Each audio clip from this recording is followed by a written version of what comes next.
Welcome to Wawas on Wire. Today, we're talking about Rafizi Ramli's take on diplomacy and the difficult balance of leadership. We're jumping right into something that caught a lot of eyes recently. It sits right at that tricky intersection of global diplomacy and how things look back home. Specifically, the really intense scrutiny around Prime Minister Anwar Ibrahim's interaction with U.S. President Trump. This was during the big Association of Southeast Asian Nations Summit hosted right here in Malaysia. And it wasn't just your standard handshake photo op. There was this moment caught on camera that, well, it looked very spontaneous, maybe overly warm, some might say. But what really turns this into a major discussion is the sharp critique it got, and from someone significant within his own political circles, Rafizi Ramli, the former economic minister. Yeah, and what hits you straight away is that Rafizi Ramli clearly saw this as more than just, a minor slip-up. He framed it as a serious problem with personal optics.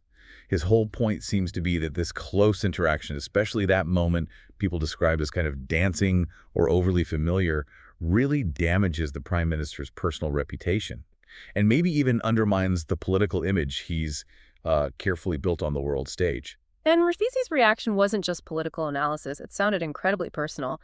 He actually said he felt very embarrassed watching it. That's quite a word to use, isn't it? Embarrassed, especially from a former cabinet colleague. It really is powerful stuff. He even added that he felt fortunate, he said, that he wasn't a cabinet minister anymore, sort of suggesting that if he'd been there, standing alongside the PM during that moment, it would have been deeply awkward, maybe even politically difficult for him. That kind of gut reaction really underscores the level of, let's say, political discomfort this whole thing stirred up, probably across the board. Now, to really get what Rafizi was driving at, we kind of need to break down his analysis. He seems to have two main points here, pulling in different directions. You got diplomatic duty on one hand and personal image on the other. Okay, so the first part is about diplomatic necessity. Rafizi was quite clear, actually, that any calls from, say, the opposition to just cancel President Trump's visit, he said that was inappropriate, just showed a lack of understanding about how global diplomacy works. Right, so why was canceling not on the table? What makes the visit itself non-negotiable? It boils down to state duty, really. Malaysia was the chair of the Association of Southeast Asian Nations at that time. That role comes with a clear, non-negotiable responsibility. You host all the participating nations, including dialogue partners, for the summit. It's fundamental foreign policy. You have to follow protocol, facilitate that multilateral cooperation. It kind of trumps whatever political disagreements you might have with a visiting country at that moment. Hosting the meeting is just, well, it's the geopolitical job description for the chair. Okay, so that sets the baseline. The visit itself had to happen. It was protocol, state responsibility. But then that's where Rafizi pivots, right? If the visit was necessary, why the big fuss about how they interacted personally? Exactly. Because Rafizi makes this really sharp distinction. He argued that while the visit itself probably didn't do much long-term damage to Malaysia's image as a reliable host, the impact on Anwar's personal standing, that was much more significant in his view. He basically drew a line between being a proper host to a delegate and showing what seemed like excessive warmth or closeness with that particular delegate. And this really gets to the heart of the conflict, doesn't it? Because Anwar has spent a long time, decades really, but especially in recent years, crafting this specific image. Both here and internationally, he's positioned himself as a very staunch, unwavering supporter of Palestine. He often publicly criticizes Israeli policies and, by extension, policies of Western nations seen as supporting Israel, including the U.S. That stance is a huge part of his political platform. Precisely. And that's where the friction comes in, according to Rafizi. His worry is that if you take such a strong, principled stand, one that often involves quite critical language towards the United States, then your body language, your public interactions, they need to align perfectly with that stance. So that moment of spontaneity, that visible closeness with President Trump, Rafizi seems to be saying it looked like a stark, very public contradiction of that principled, sometimes anti-Western image he's worked so hard to build. Let's dig into that idea of crossing a line. Rafizi didn't just criticize it in a vacuum, did he? He brought in comparisons, international standards. What did he say about how other world leaders handle this kind of tension? Yeah, he did. He pointed to European leaders, for example. Many of them are in a similar spot, right? They need security and economic ties with the U.S., but often deeply disagree with U.S. foreign policy, especially in the Middle East. Rafizi noted that these leaders tend to practice what you might call a calculated diplomatic chill. They seem to make a conscious effort to maintain a certain distance in their body language and how they speak during those photo ops with U.S. figures like President Trump. It's kind of formal performance. It sends a non-verbal signal This relationship is professional, it's necessary, but it's not necessarily warm or personal. So the aim is politeness, duty fulfilled, but definitely not buddy-buddy. It's about performing distance to protect their own political brand back home and internationally. Absolutely. The handshake, the formal greeting that's required by statecraft. But the dancing moment, that spontaneous warmth that suggests a personal connection. And that's what Rafizi argues directly undermines the image of someone who's meant to be principled in their opposition to the policies of the administration they're hosting.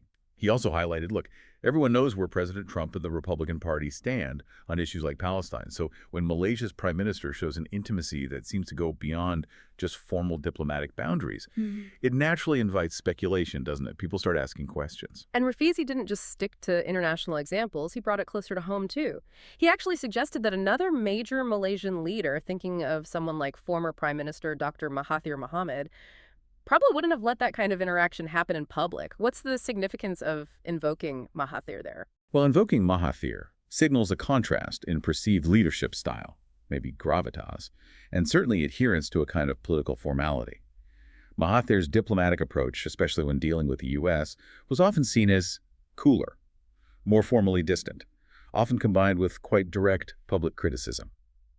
So Rafizi seems to be implicitly suggesting that maybe that older, more formal style is actually better suited for a leader trying to project principles while engaging with a superpower like the U.S. It grounds the criticism in a familiar Malaysian political context where perhaps visible rigidity was sometimes valued over friendliness in these high-stakes moments. That seems to be the crux of it. State duty demands politeness, but projecting a strong, principled image might demand visible reserve, especially with figures representing opposing viewpoints. How do you think a leader can actually walk that tightrope successfully? Is it even possible to be diplomatically courteous without weakening that carefully built image of principle? It's incredibly difficult, I think, because often those very principles are what resonate with your core political supporters. Which brings us to Rafizi's final point about the spontaneity itself. He did seem to acknowledge that the moment, the dancing, was likely just a natural reaction, maybe tied to Anwar's personality, which is often described as engaging, energetic, and often that's seen as a positive trait in a leader. But in this specific context, that very spontaneity becomes the weak spot, the liability. Exactly. That's Rafizi's point. While being natural is usually good, the problem here is that this seemingly natural warmth happened while the leader is trying to perform this incredibly delicate balancing act, strongly backing Palestine while knowing you absolutely need to maintain functional ties with the United States. It's walking the highest, thinnest tightrope imaginable. So what's the end result of that clash, the natural personality versus the political imperative? Rafizi's conclusion was that this interaction, because it looked overly familiar and spontaneous, created what he called unnecessary trouble. It just introduces static, confusion, friction into that balancing act, which was already under a huge global microscope. It makes people wonder, how deep do the principles go versus political pragmatism? All because the interaction maybe looked a bit too comfortable given the wider political context. Rafizi's underlying message seems to be, sometimes a leader, especially one projecting strong principles, has to consciously choose political performance over personal spontaneity. The role demands it. This whole episode really throws a spotlight on the immense pressure politicians are under today, doesn't it? Every single gesture, a spontaneous moment, a laugh, how close you stand gets instantly picked apart for what it means for international relations and for bedrock domestic political principles. The world is watching constantly, and the political price for appearing too friendly with someone whose policies you publicly oppose can be very high and very immediate. Which leaves us, and you listening, with a challenging thought perhaps. In today's world of instant media cycles and deep political divisions, if a leader faces that choice, the need for diplomatic warmth to secure national interests versus the need for political coolness to protect their principled image, which duty is ultimately more vital for effective leadership on a global stage, is there even a right answer? Remember to like and subscribe for more videos like this.